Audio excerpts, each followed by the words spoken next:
Bienvenidos, amigos y amigas, a esta serie donde vamos a repasar todos y cada uno de los mundiales de rugby de la historia.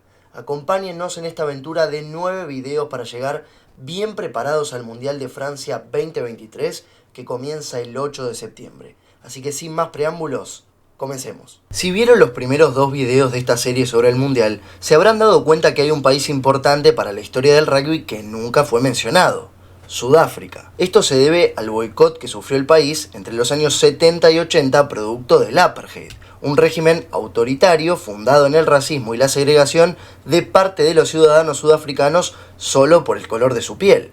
Estas medidas, sostenidas en el tiempo, afectaban la vida diaria de los negros en el país, los cuales eran considerados ciudadanos de segunda categoría por los blancos. De forma lenta, el país comenzó a dejar el apartheid y insertarse en un sistema realmente democrático.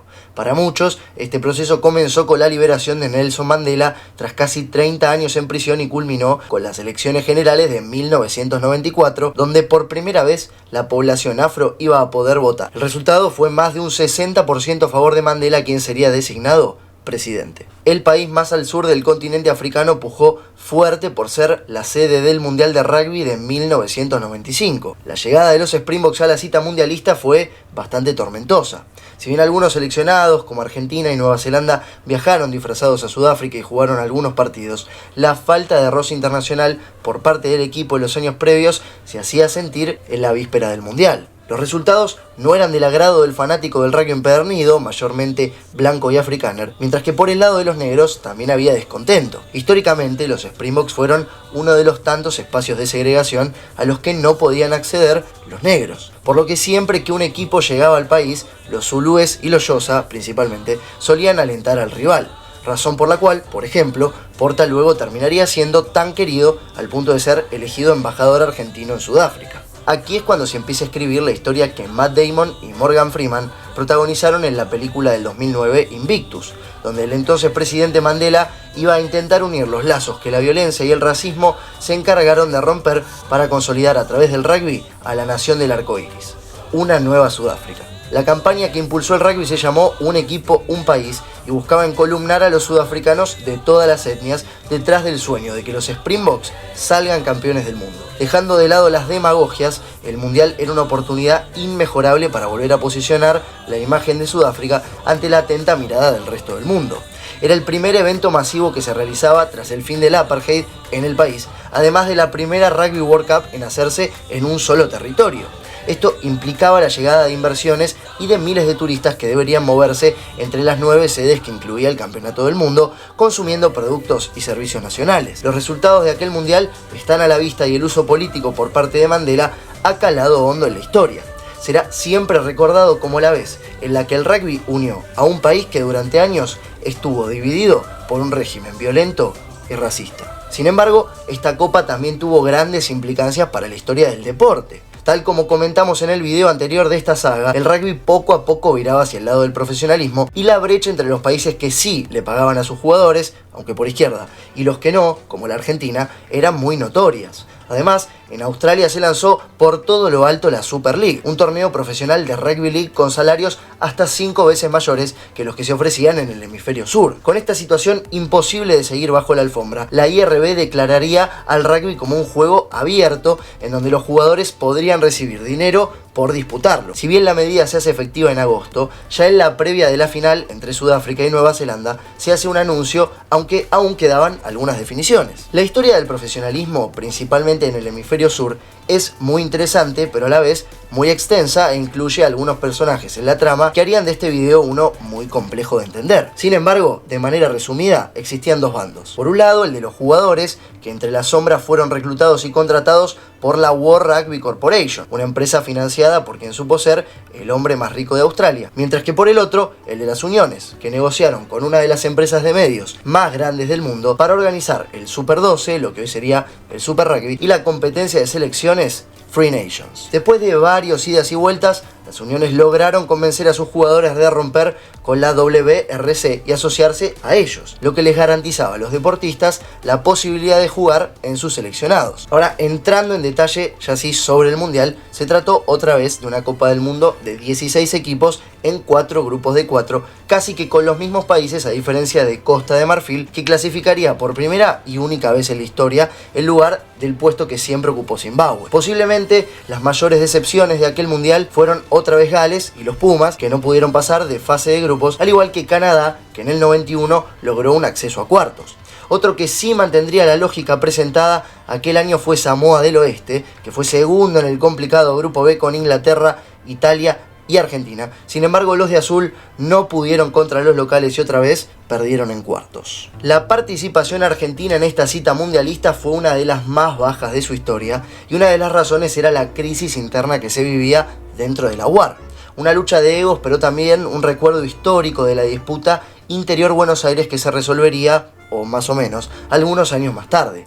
Tras la salida de Lucho Gradín al mando del seleccionado, Héctor Pipo Méndez y José Javier Tito Fernández tomaron las riendas del equipo. Sin embargo, problemas relacionados a la nueva dirigencia de la UAR terminaron temprano este ciclo. Buscando entre los mejores entrenadores del ámbito local, se dio con Alejandro Petra, mendocino de nacimiento, pero líder de la revolución del rugby de Tucumán entre el 85 y el 93, donde cosechó 7 títulos del campeonato argentino, y además con él se sumó Ricardo Paganini de Rosario. Según comentan algunos medios al respecto, Petra y Paganini no se conocían y tampoco compartían la misma visión de juego, conflicto que se vio reflejado en el desempeño del equipo en la Copa del Mundo. El pack titular de los Pumas para aquella cita mundialista era de los más contundentes y salía de memoria.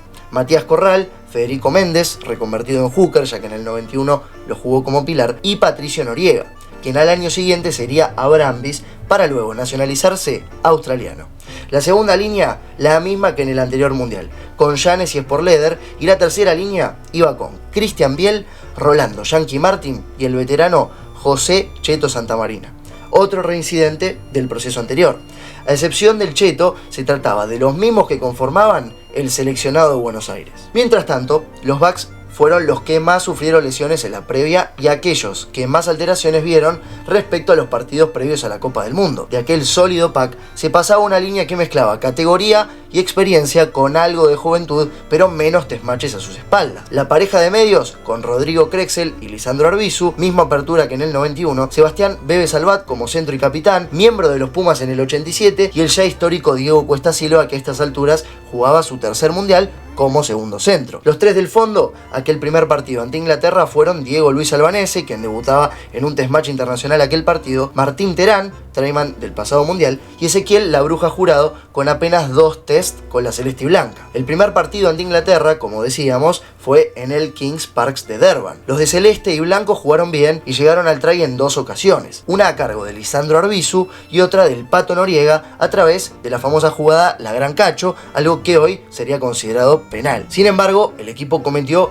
muchísimas falencias, lo que llevó a que Rob Andrews se adueñe de la contienda, marcando 24 puntos solo con el uso del pie. El partido resultó en derrota para la Argentina 18-24. El segundo, la gran decepción, fue ante Samoa del Oeste. En el primer tiempo el equipo venía bien con el scrum yendo para adelante y llevándose un try penal, pero el segundo tiempo fue muy adverso. En el final, un claro penal por parte de los de azul en el scrum no fue advertido por el árbitro, que terminó el encuentro a pesar del avance argentino directo hacia el ingol. Ese try penal hubiese significado la victoria, sin embargo el encuentro finalizó 32-26 en favor de Samoa. El último partido se jugaba solo por el honor ante Italia, que contaba con varios argentinos nacionalizados y que ya estaba eliminada del Mundial. Si bien fue parejo, el buen desempeño del ex Puma Diego Domínguez para la Azzurra le dio un cierre al partido que terminó en otra derrota más para los argentinos. El Mundial del 95 puede resumirse en 2 equipos, los Springboks y los All Blacks,